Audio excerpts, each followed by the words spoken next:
Well, our next guest has over 15 years of experience in the hospitality sector, where she first started in the United States of America before moving to Dubai in 2012. Over the years, she's worked at a variety of hotels, but currently she is the General Manager of Restaurants and Bars and the head of the F&B department at the Crowne Plaza in Dubai Marina. And joining us via Zoom is Anna Darroch. Thank you very much for joining us this afternoon on Talk 100.3.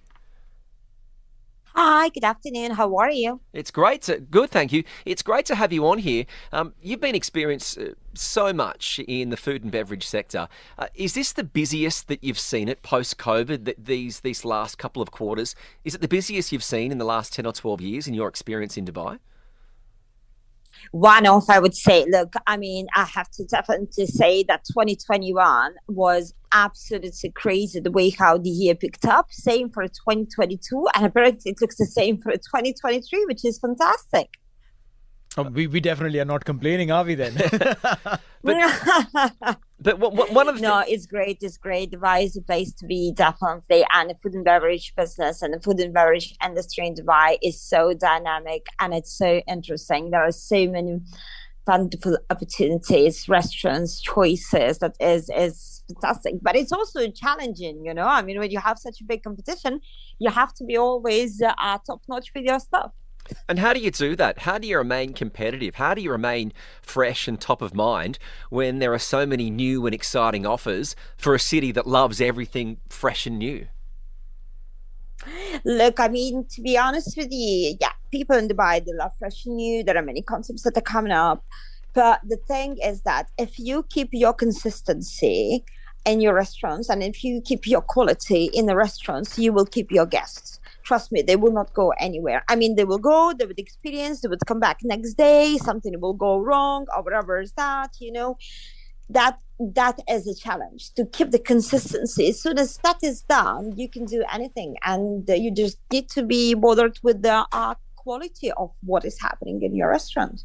No, inconsistency is definitely one thing, but also another thing is to keep satiating an individual's mind, right? Because in every new day, like Kitch mentioned, that there's something new coming up, a newer concept is coming up, a newer palette is coming up. How do you align with the newer thing, the challenges that every new restaurant or concept brings in? Yeah. Well, you need to keep your nose up on the trends, yeah? Mm-hmm. It's always research. It's a constant research. You cannot just do the same in 2023, what you've been doing in 2019. Right. Yeah, there is, as you said, there is always something new. So this is where you keep in the trends. And this is where not just you, but it's basically as a team job. You're looking more for a talent, and talent will create, because it's not just about seeing who's doing what and replicating the same. No, it's about innovation. Mm-hmm. It's about being creative. It's about innovation. So that goes to your people. You know what?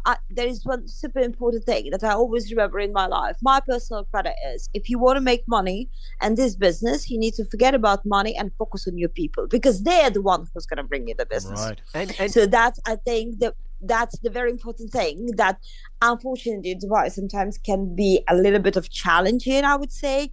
But yeah, that's what my focus when it comes to creativity. I just get the right people and I put them in the right places and I get them to do the right things. All sounds simple. If it was that easy, we'd all be doing it, Anna. But with that, the challenges now in your role, Crowne Plaza Dubai Marina, you're the head of the F&B department.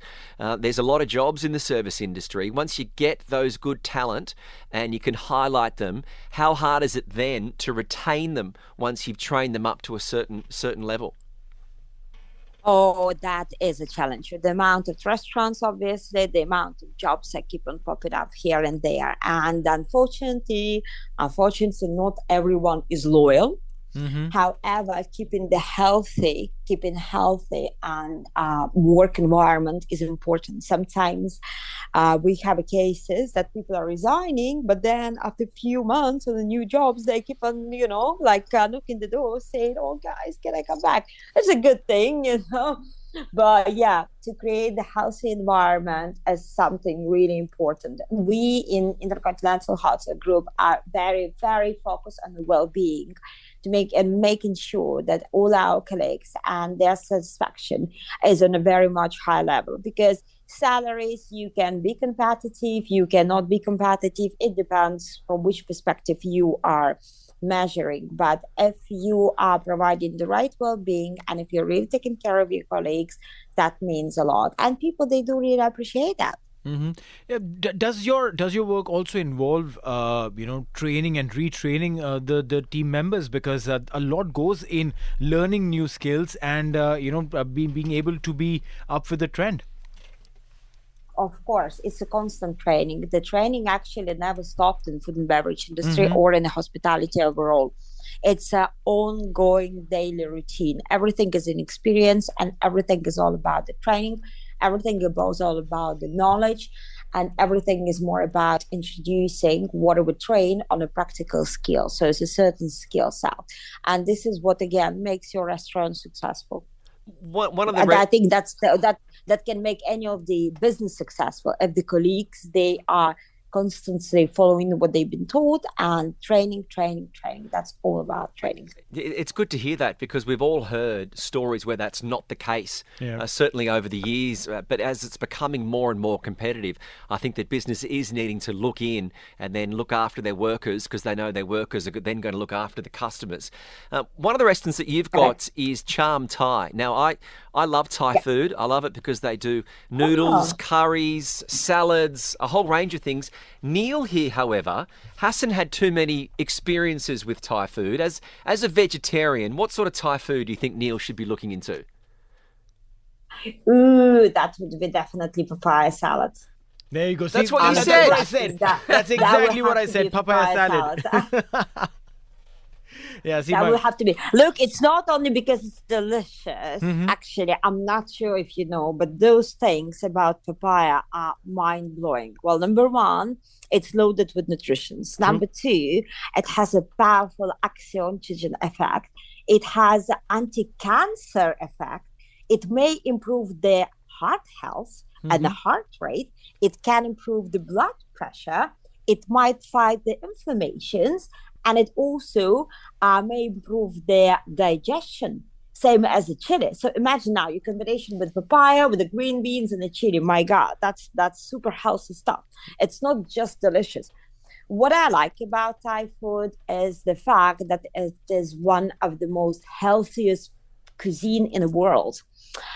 It's all about the spices and the herbs that they're using for their dish. Every single dish is extremely rich in coriander. It's rich in turmeric, coconut. So all those things, they are good things, It's really something what anybody can benefit from. And I'd love to know the challenge of trying to remain authentic in the UAE. When you set out to have any cuisine, in this case Thai, how hard is it to get authentic ingredients and make sure you're consistent with your flavour in this region compared to Thailand? There are a few things that, when it comes to authenticity, there are a few things that you need to consider. The first thing is people. Again, that's the most important thing. It's not a secret. Sometimes you go to the Japanese restaurant, and how many Japanese chefs are working inside? Knowing UAE and knowing Dubai, in 99% of cases, zero. All right. When you come to Cham Thai, though it's a Thai restaurant, it's not Japanese, but I just put Japanese as an example. When you go to Cham Thai, and you walk inside the kitchen, everyone in the kitchen are from Thailand. So there's and it's led by Thai women. It's authentic people who cook an authentic things, So these people are from Thailand. They're the one who actually keeping this culture all the way from Thailand, all the way from their mothers and their dads, their families, because Thai food is really home cooking. It is not like contemporary modern. No, it's all about the home cooking. It's all about being raised in that specific environment and carry those specific traditional recipes. So this is what the Thai chefs, they are actually making. So that's one thing. And the second thing is the ingredients that we're using. And here is a big challenge.